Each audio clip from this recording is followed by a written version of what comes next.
voice of a Hermetic revival, and at the heart of this return of ancient knowledge is the 7 Hermetic Principles. The 7 Hermetic Principles are laws that govern this reality. These governing principles are most well known in modern times through the book The Kabbalion. However, their origins are as obscure and ancient as the mystical figure that they are attributed to, Hermes Trismegistus.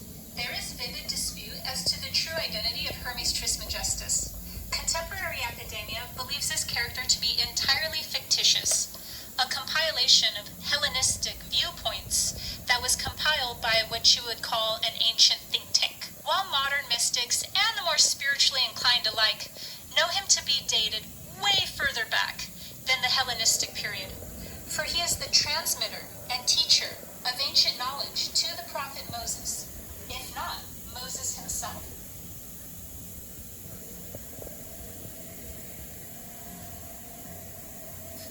For he has been affirmed by early Kabbalists as Moses. Suffice it to say that these principles, although best preserved and transmitted through the vehicle of Hermeticism, are of such a universal and timeless origin that they truly belong to time immemorial, for they are indeed timeless and ancient wisdom that belongs to no one school of thought. The principles are 7. First we have the law of mentalism, then the law of correspondence, then the law of vibration, then the law of polarity. After that we have the law of rhythm, cause and effect, and gender. The principle of mentalism. The all is mind. The universe is mental. This principle embodies the truth that all is mind. It explains that the all, which is the substantial reality underlying all outward manifestations and appearances, which we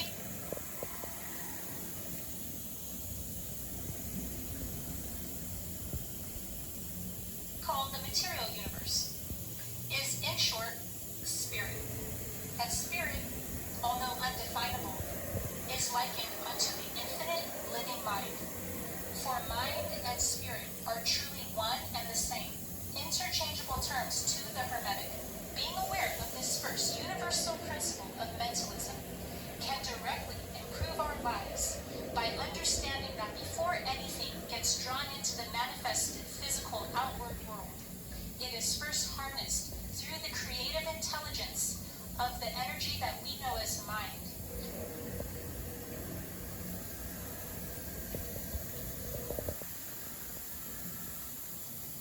So applying our mental faculties to our creations is how we first draw them in to the physical world. The principle of correspondence. As above, so below. As within, so without. As the universe, so the soul. The truth that is embodied within this principle is that there is always a correspondence between the laws and the phenomena of the various planes of being and life. The old Hermetic axiom ran in these words: as above, so below.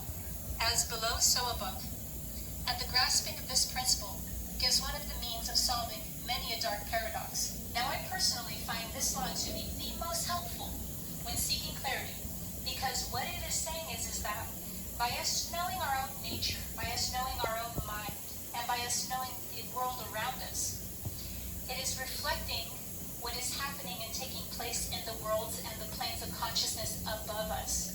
So the more we study the below, we are able to understand and comprehend the above. This is vital to be aware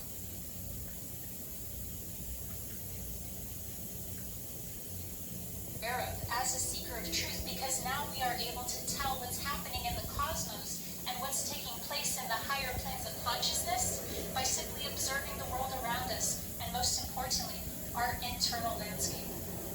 The principle of vibration.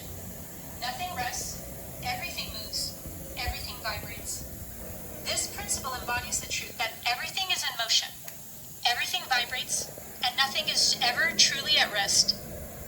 This principle explains that the differences between different manifestations of matter, energy, mind, and even spirit result largely just from varying rates of vibration. It has been said that one who truly understands this law of vibration is one who has grasped the scepter of power, because within this law, we are able to understand that everything in existence is expressed through vibration, and that there are just simply different rates of vibration. And within these different rates of vibration are entirely different realms of experience and of creation. So when we know that all is truly vibration, then we also know that by raising the vibration of our consciousness, that now we unlock access to the manifestations that we wish to create, which are vibrating at that level of reality. The principle of polarity.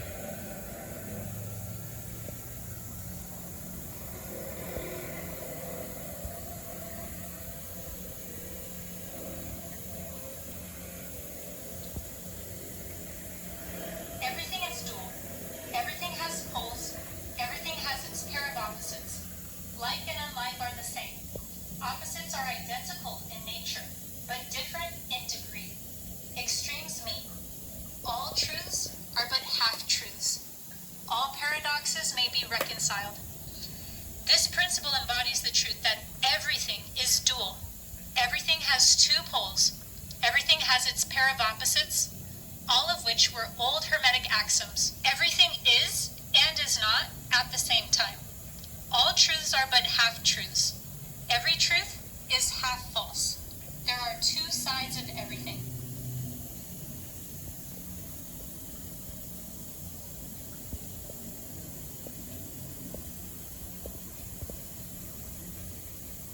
It explains that in everything there are two poles, or opposite aspects, and that opposites are really only the two extremes of the same thing. The example the Kabbalion gives us is that there is no such thing as absolute heat or absolute cold.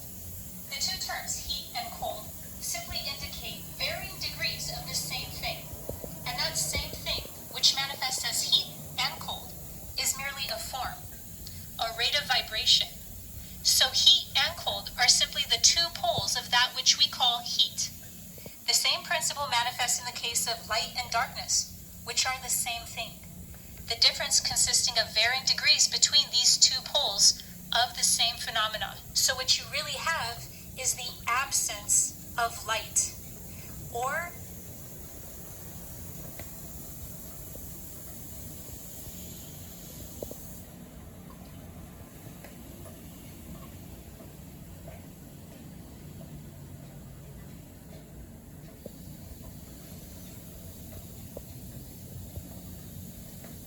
the presence of light. And when there is an absence of light, that is what we call darkness, although they are just two poles of that one thing, that one phenomenon. This law of polarity can best improve our lives by giving us the clarity to view the world around us. How many times have we seen opposing forces act identical in nature? How many times have we loved so much that it turned into its polar opposite, hate? And how many times have we cared so much that it traveled all the way over to its polar opposite, numbness? These are all different examples of the law of polarity and how one energy gets split into polar opposites along a spectrum. The principle of rhythm. Everything flows out and in. Everything has its tides. All things rise and fall. The pendulum swing manifests in everything. The measure of the swing to the right is the measure of the swing to the left. Rhythm compensates. This principle embodies the truth that in everything there is manifested a measured motion